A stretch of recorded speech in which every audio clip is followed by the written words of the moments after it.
বিসমিল্লাহির রহমানির রহিম। সুপ্রিয় শিক্ষার্থীবৃন্দ, আসসালামু আলাইকুম। আশা করি সবাই ভালো আছো। বনশ্রী ন্যাশনাল আইডিয়াল স্কুলের হোম স্কুলিংয়ের পক্ষ থেকে আমি মোহাম্মদ কামরুজ্জামান রনি সবাইকে শুভেচ্ছা ও স্বাগত জানিয়ে শুরু করছি আমার আজকের ক্লাস। আজ আমি নবম শ্রেণীর উচ্চতর গণিতের একটি গুরুত্বপূর্ণ টপিকস অনুশীলনী 7 অর্থাৎ অসীম ধারা নিয়ে আলোচনা করব। শিক্ষার্থী বন্ধুরা, তোমরা জানো নবম শ্রেণীর বার্ষিক পর্বের আমি বীজগণিত অংশটুকু দেখাচ্ছি। সেই ধারাবাহিকতায় আজ আমি অনুশীলনী 7-এর উপর একটি সৃজনশীল প্রশ্নের সমাধান তোমাদেরকে দেখাবো। প্রথমে আমি বলে নিই, আজ আমি যে সৃজনশীল প্রশ্নটা করাবো সেটি হবে তোমাদের আগামী দিনের SW, অর্থাৎ তোমাদের বাড়ির কাজ থাকবে CW টু SW।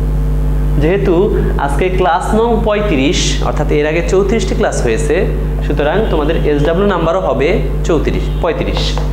তো চলো বন্ধুরা, আর কথা না বাড়িয়ে শুরু করি আমার আজকের প্রশ্ন। অনুশীলনী 7-এর অসীম ধারার 5 নম্বর একটি সৃজনশীল। 5 নম্বর দেওয়ার কারণ হচ্ছে তোমাদের সাজেশনে এটা 5 নম্বরই আছে, যেন তোমাদের খুঁজতে সুবিধা হয়, এই জন্য আমি 5 নম্বর দিয়েছি। 5-এ উদ্দীপকে 2টা অংশ আছে। প্রথম অংশ 8 প্লাস 8 প্লাস ...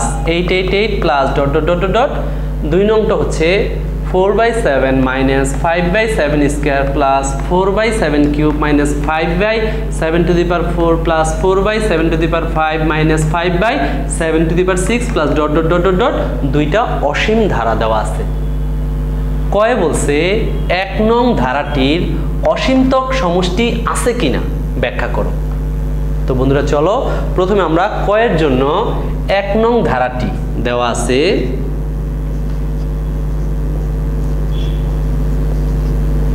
কি দেওয়া আছে? 1 নং ধারাটি আমরা দেখে দেখে লিখব। কি আছে? 8 প্লাস 8 প্লাস 8 প্লাস ... 1 নংয়ে একটা অসীম ধারা দেওয়া আছে।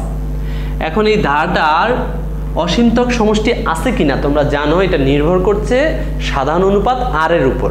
তাহলে আমরা এখানে চেক করে দেখব যে সাধারণ অনুপাত r কেমন। অনুপাত বের করতে হইলে দ্বিতীয় পদকে প্রথম পদ দিয়ে ভাগ দিতে হয়, অর্থাৎ 88কে যদি 8 দিয়ে ভাগ দেই তাহলে হবে 11। ঠিক একইভাবে তৃতীয় পদকে যদি আমরা দ্বিতীয় পদ দিয়ে ভাগ দিই তাহলে প্রথমটা উপরে পরেরটা নিচে। এখানে ভাগ করলে একটু ছোট করে নিই, 1 1 1 8 দিয়ে যদি ভাগ করি নিচে 11। তারপরে ভাগ করলে এখানে আসবে 10.09। তোমরা ক্যালকুলেটর ভাগ করে দেখতে পারো 10.09। মজার ব্যাপার হচ্ছে প্রথম 2টা পদের ভাগফল পেলাম 11, কিন্তু দ্বিতীয় আর তৃতীয় পদের ভাগফল পেলাম বা অনুপাত পেলাম 10.09। তার মানে অনুপাত এখানে সেম না, অর্থাৎ সাধারণ অনুপাত r এর মান এখানে নেই। তাই আমরা লিখব যেহেতু ধারাটির সাধারণ অনুপাত নেই, যেহেতু ধারাটির সাধারণ অনুপাত নেই এবং ভাগফল বা 2টি পদের ভাগফল বা 2টি পদের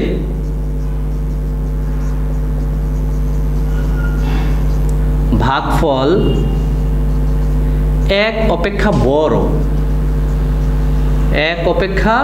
বড়, সুতরাং ধারাটির অসীমতক সমষ্টি নেই। সুতরাং ধারাটির অসীমতক সমষ্টি নেই। এই হচ্ছে আমার কয়ের উত্তর। কয়ের প্রশ্ন ছিল 1 নং ধারাটার অসীমতক সমষ্টি আছে কিনা। তো আমরা দেখলাম 1 নং ধারার মধ্যে পরপর 2টি পদের ভাগফল আমরা দেখলাম যে প্রথমত মিলতেছে না, তার মানে সাধারণ অনুপাত r এর মান নেই। দ্বিতীয়ত 2টাই দেখতেছি আমরা 1 অপেক্ষা বড়, আর আমরা জানি r এর মান যদি 1 অপেক্ষা ছোট হয় তাহলে সাধারণ অনুপাত থাকতো। এই হচ্ছে কয়ের উত্তর। আশা করি তোমরা বুঝেছো। চলো এবার খ নাম্বার। ক্ষয়ে বলা আছে 1 নং ধারার প্রথম n সংখ্যক পদের যোগফল নির্ণয় করো।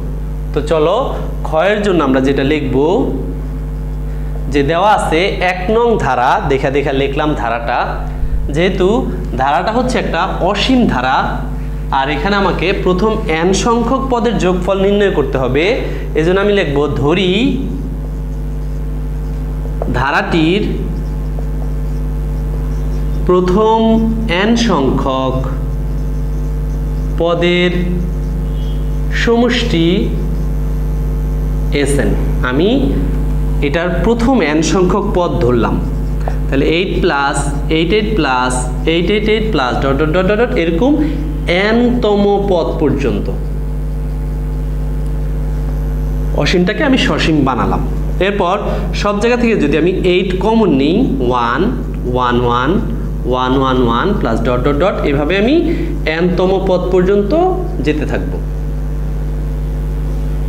পরের লাইন 1 কে ভেঙে আমি যদি এরপরে 8 কে আমি 8 এর নিচে একটা 9 দিলাম, তাহলে পাশে একটা 9 দিতে হবে, উপরের 9 নিচে 9 কাটলে আমার 8 8ই থাকবে, অঙ্কের ক্ষতি হচ্ছে না। প্লাস এরকম n তম পদ পর্যন্ত। পরের লাইন এই 9টা আমি সবার সাথে গুণ করে দেব, তাহলে 9 9 9 9 9 9 প্লাস n তম পদ পর্যন্ত।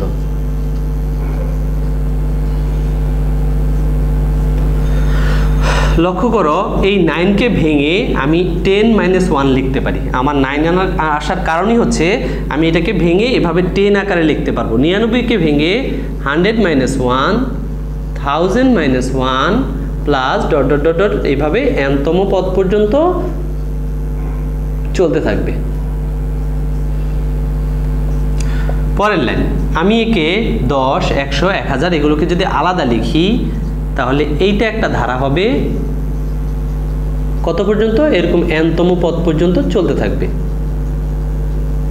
ঠিক একইভাবে এই -1 -1 -1 এদের কাছ থেকে যদি মাইনাস কমন নিয়ে 1 plus 1 plus 1 plus dot dot dot dot এরকম n তম পদ পর্যন্ত এটাও চলতে থাকবে। প্রথম থেকে শেষ পর্যন্ত আটকে দেব যেন বাইরে একটা গুণাকারে আছে। পরের লাইন লক্ষ্য করো 10 100 1000 প্রথম পদ যদি 10 10 কে 10 দিয়ে গুণ করলে 100 100 কে 10 দিয়ে গুণ করলে 1000, অর্থাৎ এটা একটা গুণোত্তর ধারা। তাহলে এটার সূত্র হচ্ছে a into r to the power n minus 1 by r minus 1। এখানে গুণোত্তর ধারার প্রথম পদ a এর মান হচ্ছে 10, সাধারণ পদ প্রতি ক্ষেত্রে 10 10 গুণ করলে যেহেতু আসে r এর মান হচ্ছে 10 আর n তম পদ পর্যন্ত এই জন্য পাওয়ার হচ্ছে n মাইনাস এখানে 1 1 1 1 কতগুলো আছে n সংখ্যক 1 আছে, এই জন্য আমরা n ইনটু 1 লিখতে পারি, 1 না লিখলেও হবে। পাশে সাইড নোট দিয়ে বলে দেই যে সমষ্টি, এখানে সমষ্টির সূত্রটা আমরা ব্যবহার করেছি a into r to the power n minus 1 by r minus 1। কখন? যখন r এর মান 1 এর চেয়ে বড়। এই সূত্রটা আমরা এখানে প্রয়োগ করেছি। 8/9 যা আছে তাই। লক্ষ্য করো 10 আছে আর নিচে 10 থেকে 1 গেলে 9, সাথে 10 two the power n minus 1 যা আছে তাই মাইনাস n। এই 8/9 দিয়ে একবার এটাকে গুণ করলে 9 নং 81 সাথে 10 two the power n minus 1। ঠিক একইভাবে 8/9 দিয়ে যদি আমরা n কে গুণ করি 8n/9, এটাই হচ্ছে আমার উত্তর। তাহলে আমরা লিখতে পারি সুতরাং ধারার প্রথম n সংখ্যক পদের যোগফল এত। সুতরাং ধারার প্রথম n সংখ্যক পদের সমষ্টি কি পেলাম? 80/81 into 10 two the power n minus 1 minus 8n/9। এটি হচ্ছে আমার ক্ষয়ের উত্তর। শিক্ষার্থী বন্ধুরা, আশা করি তোমরা খ নাম্বারটা বুঝেছো। চলো আজকের গ নাম্বার অঙ্ক। প্রশ্নে গয়ে বলা আছে দেখাও যে 2 নং ধারার অসীমতক সমষ্টি 23/48। চলো তাহলে গয়ের জন্য আমরা যেটা করব,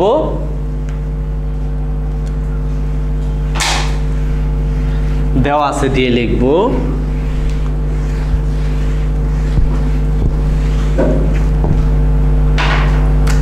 পাশের গ দিয়ে দেওয়া আছে 2 নং ধারা। 2 নং ধারাটা কি আছে দেখে দেখে লিখব। 4/7 minus 5/7 square plus 4/7 cube minus 5/7⁴ plus 4/7⁵ minus 5/7⁶ plus dot dot dot dot দেখে দেখে লিখলাম একটা অসীম ধারা। এই ধারাটাকে আমি যদি আলাদা করে লিখতে চাই, 4 যদি একসাথে লিখি, 4/7 প্লাস 4/7³ প্লাস 4/7⁵ প্লাস এভাবে চলতে থাকবে। এটা একটা ধারা। আর 5গুলোর যদি আমি আলাদা লিখি, তার মধ্যে মাইনাসগুলো আমি কমন নিয়ে নিতে পারি। কি আছে? 5/7² প্লাস 5/7⁴ প্লাস 5/7⁶ এভাবে চলতে থাকবে। এরপর লক্ষ্য করো, এখানে সব জায়গায় 4/7 কমন আছে। আমি 4/7টাকে যদি কমন নেই, প্রথমে থাকবে 1 প্লাস এখানে থাকবে 1/7², 3টা ছিল, একটা চলে গেছে, আরো 2টা, plus 1/7⁴ plus dot dot dot dot এভাবে চলতে থাকবে, মাইনাস এখানেও সব জায়গায় 5/7² কমন। 5/7² সব জায়গা থেকে যদি নেই, প্রথমে থাকবে 1 প্লাস এখানে থাকবে উপরে 1 আর নিচে 7² প্লাস উপরে 1 নিচে 7⁴ plus dot dot dot dot এইভাবে চলতে থাকবে। লক্ষ্য করো, 4/7 যা আছে তাই। এটা একটা অসীম গুণোত্তর ধারা। কিভাবে বুঝলাম? এটার সাথে 1/7² গুণ করলে এটা হবে, তার সাথে 1/7² গুণ করলে এটা হবে। তার মানে এটা একটা অসীম এবং গুণোত্তর ধারা, যার প্রথম পদ এর মান হচ্ছে 1, a/1 - r। এখানে সাধারণ অনুপাত r এর মান হচ্ছে 1/7²। এইটুকুর অসীমতক সমষ্টির সূত্র লিখলাম আমি। এইটা গেল, এটার কাজ। মাঝে মাইনাস চিহ্ন আছে, দিলাম 5/7² যা আছে তাই। লক্ষ্য করো, এটাও একটা অসীম গুণোত্তর ধারা। কেন? এটাকে 1/7² দিয়ে গুণ করলে এটা হবে, এটাকে আবার 1/7² দিয়ে গুণ করলে এটা হবে। অর্থাৎ একই জিনিস দিয়ে গুণ করলে যদি পরের পদ পাওয়া যায়, তাহলে আমরা গুণোত্তর ধারা বলতেই পারি। এই অসীম গুণোত্তর ধারার সমষ্টির সূত্র হচ্ছে আমার a হচ্ছে 1 - r, আমার r হচ্ছে 1/7²। পাশে সাইড নোট দিয়ে বলে দেই, আমরা অসীমতক সমষ্টির সূত্র S∞ সূত্র লিখলাম a/1 - r। অর্থাৎ এই সূত্রটা ব্যবহার করে আমরা এই দুইটা অসীম সমষ্টির সূত্রটা এখানে লিখলাম।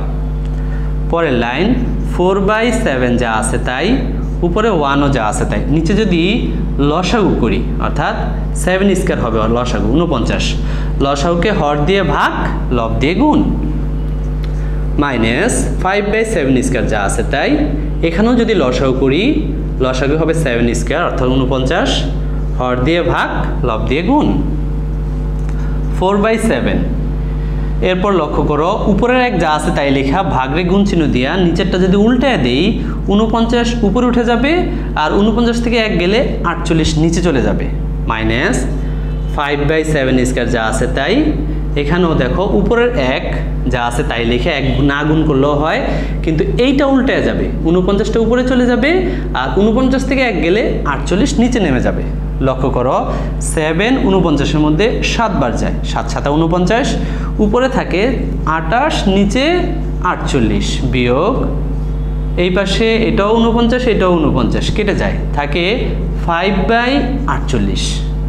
এবার লসাগু করব, ভগ্নাংশের বিয়োগ, হরগুলার লসাগু 48, হর দিয়ে ভাগ, লব দিয়ে গুণ, 28 বিয়োগ 5, 28 থেকে 5 বিয়োগ করলে 23 হবে, আর নিচে 48 যা আছে তাই।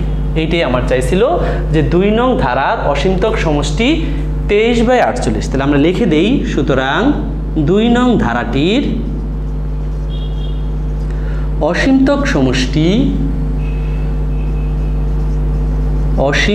সমষ্টি আমরা পেলাম 23/48। দেখানোর জন্য বলছে, দেখানো হলো বা শুট। শিক্ষার্থী বন্ধুরা, আশা করি তোমরা অঙ্কটি বুঝেছো। আমি বিশ্বাস করি তোমরা যদি বাসায় কয়েকবার প্র্যাকটিস করো, তাহলে এই অঙ্ক তোমাদের জন্য সমস্যা হবে না। তারপর যদি এই অঙ্কে কোথাও সমস্যা হয়, তাহলে এখানে আমার মোবাইল নাম্বার দেওয়া আছে, তোমরা চাইলে এখানে ফোন দিতে পারো। আমি চেষ্টা করব তোমাদের যে কোনো সমস্যার সমাধান করতে। যাওয়ার আগে আরেকবার মনে করিয়ে দেই, তোমাদের আগামী দিনের বাড়ির কাজ হচ্ছে CW2SW। তো শিক্ষার্থী বন্ধুরা, তোমাদের জন্য কিছু পরামর্শ, সেটা হচ্ছে সামনে তোমাদের কিছু অ্যাসাইনমেন্ট করতে হবে। তোমরা অলরেডি হয়তো অনেকে জেনে গেছো। এই অ্যাসাইনমেন্টটা এমনভাবে করবে যেন এখান থেকে ভালো একটা নাম্বার আসে, কারণ অ্যাসাইনমেন্টের উপরই তোমাদের মেধাক্রম হবে। আবার দেখা হবে নতুন কোনো ক্লাসে নতুন বিষয় নিয়ে। সে পর্যন্ত ভালো থাকো।